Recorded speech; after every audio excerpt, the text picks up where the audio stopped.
C'était chaud, mais c'est passé. Victoire du Real Madrid à Balaidos face au Celta de Vigo, 2-1 grâce à un doublé de Karim Benzema. Mais avant le débrief, jingle.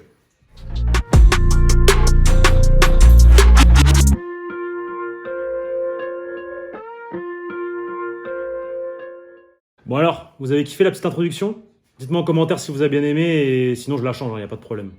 Plus sérieusement, victoire du Real Madrid aujourd'hui à Balaidos, 2-1 face au Celta Vigo, un match très important, il fallait gagner, c'était une première finale sur 9, donc là il reste plus que 8 matchs au Real Madrid pour aller chercher cette Liga ultra importante, donc il fallait absolument gagner à Balaidos, surtout après la défaite au Classico 4-0.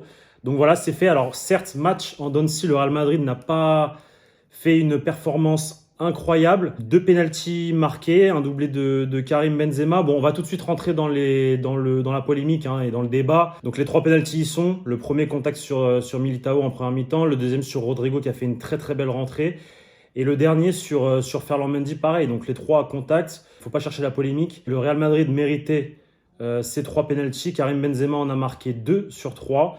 Le deuxième a été arrêté par le gardien du Celta de Vigo. Mais voilà, donc victoire grâce à 2 pénaltys, certes, mais victoire quand même. Je voudrais souligner avec vous un point assez important qui m'a pas mal choqué, entre guillemets, ce soir. C'est la performance défensive du Real Madrid. Et ça fait pas mal de matchs que ça joue comme ça. Et je trouve que c'est beaucoup trop, en fait, attentiste. Voilà, je trouve que le Real Madrid attend avec un bloc médian bas en phase défensive, ne presse pas suffisamment haut. Alors oui, voilà, c'est à débattre.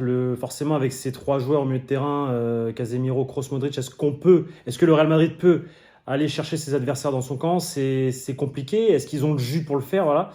Alors qu'on voit que dans le banc, il y a des joueurs comme Fede Valverde ou Camavinga.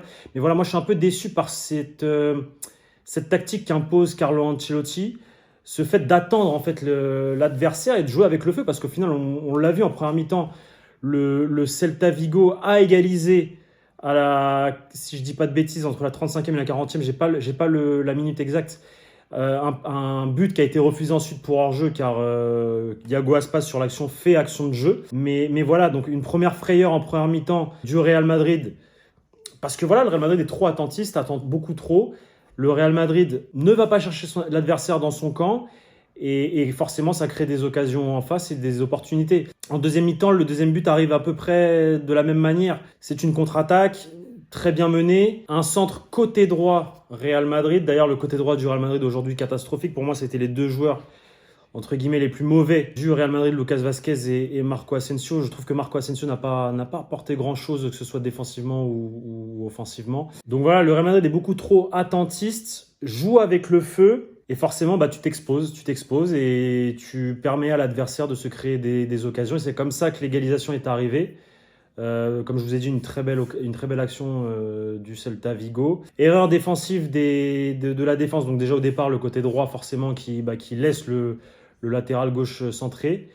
Et au moment du centre, il y a un dysfonctionnement entre les défenseurs centraux et Nolito est laissé seul dans la surface de réparation et Thibaut Courtois ne peut rien faire. Thibaut Courtois, grosse performance encore du gardien belge qui a sauvé le Real Madrid plusieurs fois aujourd'hui et notamment dans un coup franc de Iago Aspas en première mi-temps aux alentours de la 20e minute.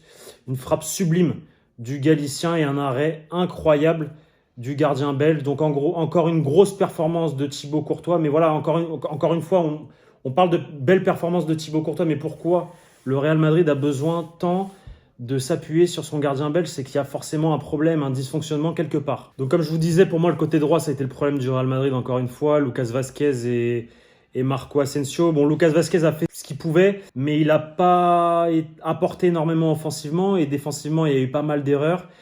Et quant à Marco Asensio, je pense qu'on commence un peu à perdre patience avec lui. Il n'est pas en confiance, il n'y arrive pas, il rate ses contrôles. On ne sait pas vraiment ce qui se passe avec Marco Asensio. C'est un peu bizarre, mais bon voilà. Et quand tu vois qu'en deuxième mi-temps, tu as un petit jeune comme Rodrigo qui rentre et qui a beaucoup plus faim et qui te provoque un penalty en plus et qui t'apporte beaucoup plus, que ce soit dans la profondeur, même défensivement. Vous voyez, Rodrigo, il descendait beaucoup plus et il était beaucoup plus sérieux dans le repli défensif. Carlo Ancelotti doit faire un choix fort à partir de maintenant. Et je pense que dans la hiérarchie des ailiers droits, Rodrigo mérite beaucoup plus aujourd'hui au mois d'avril de jouer titulaire par rapport à Marco Asensio. Et je tenais à souligner, malgré le but encaissé, comme je vous ai dit tout à l'heure, le dysfonctionnement des deux défenseurs centraux sur le but de Nolito, mais quand même une belle performance de la paire Alaba-Militao, encore une fois. Alaba, c'est un patron. Il a ce charisme que le Real Madrid a besoin en défense. C'est un joueur très serein qui apporte beaucoup de confiance autour de lui. Et à côté de lui, vous avez Militao, la jeunesse, qui est un excellent défenseur et qui fait encore une performance incroyable. Il a été notamment clé dans 2 occasions en première mi-temps du Celta Vigo. Il les a bien bloqués. Donc voilà, encore une belle performance des deux défenseurs. Que cette saison, si le Real Madrid tient bien la baraque derrière, c'est grâce à Thibaut Courtois, certes, mais aussi grâce à David Alaba et Eder Militao. Et enfin, on finit sur la performance de Karim Benzema qui a marqué 2 buts sur penalty, comme je vous l'ai dit, mais qui a été ultra important dans l'animation offensive du Real Madrid dans les deux mi-temps, et on voit en fait l'importance de Karim Benzema dans ce Real Madrid. Quand Karim Benzema n'est pas là, le Real Madrid a du mal, on l'a vu au Classico, il n'y a pas de mouvement, Benzema est irremplaçable en fait dans ce Real Madrid, et il est indispensable en fait. Il est indispensable, que ce soit dans le jeu comme je vous dis.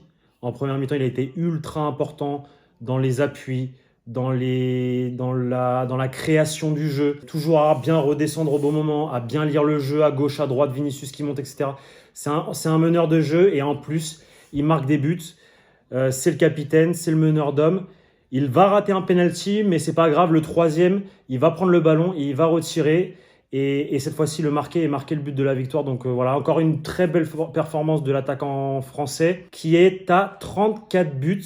Cette saison, toute compétition confondue, un record pour lui, car la meilleure saison de Karim Benzema est à 32 buts. Donc félicitations à l'attaquant français, et on espère qu'il va marquer plus de buts cette saison. Donc voilà, victoire donc 2-1 à Balaidos face au Celta Vigo, un match en Donsi, comme je vous disais en début de vidéo. Là, je suis avec les stats sous les yeux. Et la possession de balle est côté Celta Vigo, 55%, 45%. Donc voilà, vous voyez, le Celta Vigo a eu le ballon, ça s'est vu, le Real Madrid a eu chaud, mais le Real Madrid a réussi à s'en sortir et prend 3 points très précieux dans la course à la Liga. Demain, le FC Barcelone a l'occasion de revenir à 12 points du Real Madrid avec un match en moins. Donc comme vous le voyez, c'est pour ça que le match de ce soir face au Celta de Vigo était important, parce que le Barça peut revenir encore à 9 points vu qu'ils ont un match en moins, et le Real Madrid doit encore se déplacer au Sánchez-Pizjuán face au FC Séville et au Wanda Metropolitano. Donc, comme je vous disais, première finale remportée, il en reste plus que 8.